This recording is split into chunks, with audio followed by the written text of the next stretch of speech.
Lucinda and Irvin Ward were together for nearly 30 years. My husband, he was my best friend. He was my confidant. But in February of last year, Lucinda's life took an unexpected turn. He kind of slumped over on me. And I knew something was wrong immediately, so I immediately called 911. She made that call at 7:02 a.m. Ma'am, tell me exactly what happened. They want to know. We're getting in the car from treatment, and open your eyes, Irvin.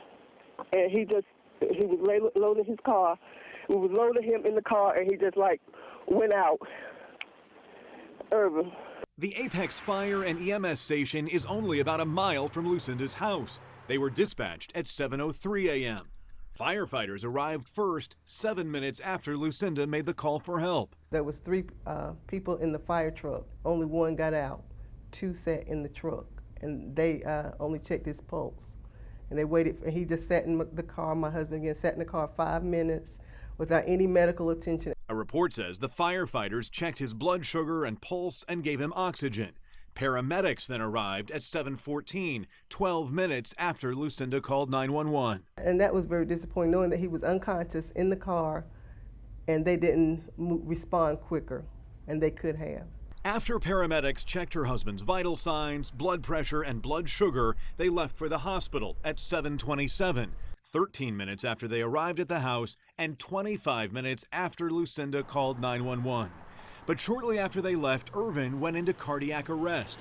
Paramedics stopped at a busy intersection and called for an advanced practice paramedic to help revive him. After more than 30 minutes, they restored his pulse and changed their destination to Rex Hospital, which the paramedics felt is better equipped for cardiac care. That stop on the side of the road lasted 36 minutes. They finally arrived at the hospital at 8:30, nearly 90 minutes after Lucinda called 911. They said, your husband's blood pressure dropped low. And it dropped so low that he went into cardiac arrest. Lucinda says Irvin never regained consciousness and died in the hospital 9 days later at the age of 54. A neurologist report said he died from a lack of oxygen to his brain. We were shocked. She was angry and wanted to find out why it took so long for her husband to get to the hospital. So she filed a complaint with the Department of Health and Human Services, which regulates EMS in North Carolina. It was very stunning and very troubling to me. The I-Team obtained these internal emails showing the DHHS opened an investigation after it received Lucinda's complaint. They spoke to the EMS team to find out if there was an improper delay in responding to the call for help.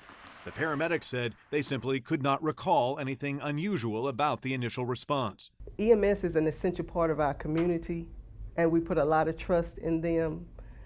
But I think they may have turned a blind eye. After reviewing the incident, the DHHS sent a letter to Lucinda. It says investigators found no violations of EMS rules in her husband's case.